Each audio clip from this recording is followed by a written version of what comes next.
This is the basic of writing or starting a story. All stories have to have a conflict.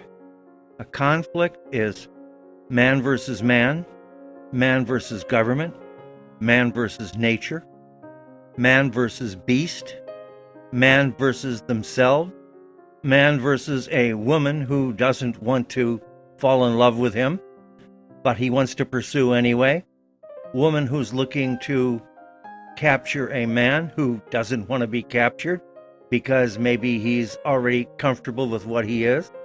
So these are conflicts, and these are what your stories are about. And this becomes the main high ground near the end. There's usually some sort of a battle. There's usually some sort of an uphill climb. There's usually a collision between the two that comes near the end. The ending then resolved. And you can resolve the ending happy. You can resolve the ending sad. You can resolve the ending bittersweet. It is basically your choice. You are the writer. So you need to devise what the conflict is and why it should be important to the reader. And then you need to think about how that ending is going to sit with the reader. A bittersweet ending might evoke coffee shop talk, in which people will say, let's discuss the book and how it ended. A sad ending could also infuriate the reader, but you want to have an effect on the reader. That's the ultimate thing, is to affect the reader. You don't want to just leave them drifting. You want to make them feel good, or you want to make them think about something. Now, your stories don't necessarily have to have a message or a moral. Adventures are simply adventures. But you can't have an adventure without some type of a conflict. There has to be a conflict between you and your crew. There has to be a conflict between you and the environment, you and the jungle. You're out in the jungle and maybe something goes wrong and you're stranded. Your plane doesn't work, your car doesn't work. You're stuck out there and you haven't got a radio. There has to be some sort of a conflict, some sort of a problem that needs to be solved. And it's usually good versus evil. Once you have your conflict and your ending, you can go to the start and actually work on your novel. And there are basically two ways to start. You can describe the evil or the conflict or the problem, the bad government, the beast, the dragon that's threatening everything, the warring nation that's threatening everything. You can describe that in the opening, or you can describe the main character and how they get into the story. And there are many ways to get them into the story. John Truby, in his book about how to become a consummate storyteller, believes that psychology plays a part, that the psychology of the person gets them into it. Some people get into it like James Bond, the secret agent 007. It's his job. M, his boss at the Secret Service, sends James Bond out on missions. So Bond just goes out blindly because it's his job. So you have to decide how your main character gets into it. Maybe a friend or relative is kidnapped by the bad thing, or has been killed by the bad thing, or has been threatened by the bad thing, and that motivates you to go into it, which goes to the John Truby part about the psychology of the person. So you have to decide how your main character gets into the plot, and after that, it's down the yellow brick road. You go step by step by step. Joseph Campbell, a professor at a college, did a study on stories from ancient times, from the Romans, the Greeks, the Arabs, all the way through the Shakespeare era and up to modern times. And he defined 17 basic tropes or 17 basic concepts that the storytellers use in their stories. Finding the love interest, a wolf in sheep's clothing. Someone in your midst, in your group, is actually your enemy and they're trying to stop you. The femme fatale, who also tries to stop you or kill you. A wrong turn, cross the wrong line and the sheriff arrests you and now somebody's got to either come and bail you out, or you have to figure out how you're going to escape from the prison. You might run into dead ends. George Lucas followed the Campbell example, which comes from The Hero with a Thousand Faces, or The Hero's Journey, to create Star Wars, which got him billions of dollars. And it's very, very simple. You have the damsel in distress, Princess Leia. You have the wise wizard, the mentor, Obi-Wan Kenobi. You have Luke Skywalker, who gets her android and sees the message, Obi-Wan Kenobi, help me, I need your help. And he wants to find out who she is.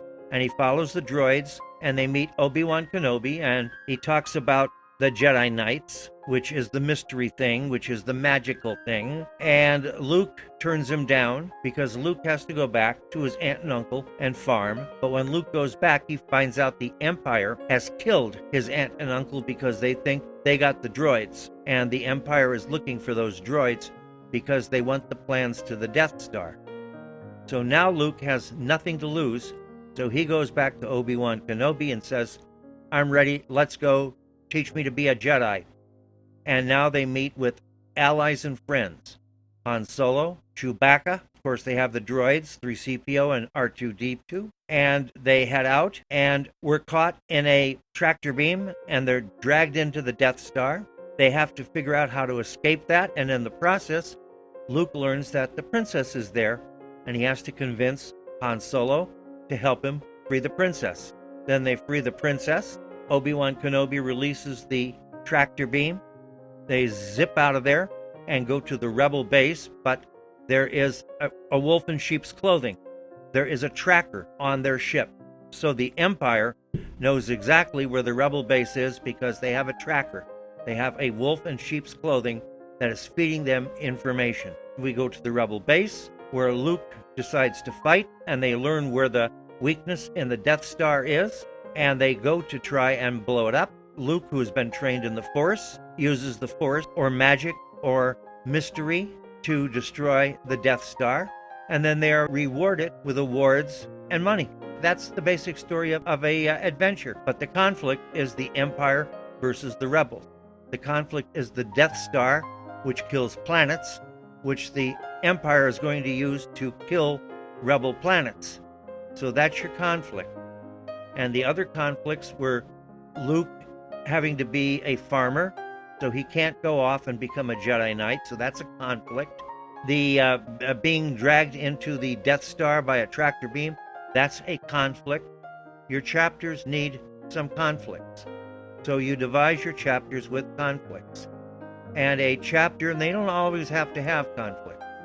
You can have a love interest. You're on an adventure, you're going to kill the Death Star, you're going up the mountain to slay the dragon, you run into a girl, you have a love interest, but you tell the girl, I can't stay, I have to go kill a dragon. I'll come back after I kill the dragon. And your conflict is that you have to leave the girl to go kill the dragon. So you're filled with conflicts in your stories, and you're filled with adventure. Each thing needs an adventure. You're on the yellow brick road, and if you remember in The Wizard of Oz, if you've seen that, if not, view it. On the way, Dorothy meets the Scarecrow, and Dorothy meets the Tin Man, and they have a conflict with trees who throw apples at them, and they have a wicked witch who throws fire at the Scarecrow and threatens to make a beehive out of the Tin Man. So those are your conflicts. Then we get to the Land of Oz. The Wizard of Oz says, I'm happy to give you everything you want, but please bring me the broomstick of the Witch of the West. Now this brings us to a point in our story that all stories have. In the middle of your book is a changeover, a change of direction. Some new information comes your way. The hero learns that what he thought was good is really evil, and what he thought was evil is really good. Or in this case, you're off the yellow brick road, and you're in the deep, dark forest with lions and tigers and bears, going to kill the wicked witch to get her broomstick. So this is the change of direction that comes in the middle of the story. And then just before you climb that mountain to slay the dragon, we have a woe-is-me moment, and this is where everything falls apart. The monkeys came and took Dorothy and took Toto, tore the scarecrow apart. They don't know what happened or where they went to. That's a woe-is-me moment. Another woe-is-me moment is where the Wizard of Oz takes off in the balloon, leaving Dorothy behind, and she thinks she can't get back to Kansas. That's another woe-is-me moment. And then Glinda comes and tells her she could always have gone back. All she has to do is click her heels and say there's no place like home, which is the moral of the story, and you don't have to have a moral in the story.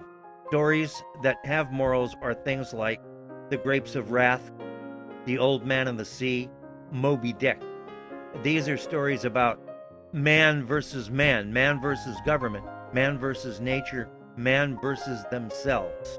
And they have a moral, but not all stories need to have a moral.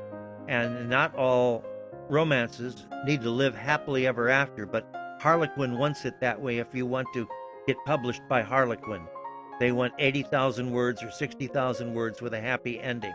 But Eric Siegel kind of broke the rules with his book Love Story, in which he shows how the couple meets, how the couple matures, how they get together, and then he gives the wife cancer, and she dies, leaving the husband devastated. And when they made the movie, it is said that buckets of tears were coming out from the doors when they were opened. That's a case where you have a sad ending or a bad ending. So once again, you need to have conflict, a primary conflict. You need to devise an ending. You should do this in advance so you have something to write to. You take a vacation, you say, I'm going to go to Disney World, I'm going to go to Disneyland, I'm going to go to Yosemite, and you plan it out on a map, and you don't have to plot it out directly. You can pants a lot of things. Once you know where you're going and how you're going there, you can pants it. You don't have to necessarily plot it, but you need to know what the ending is, what the high point is, what the conflict is, how your main character gets into the story.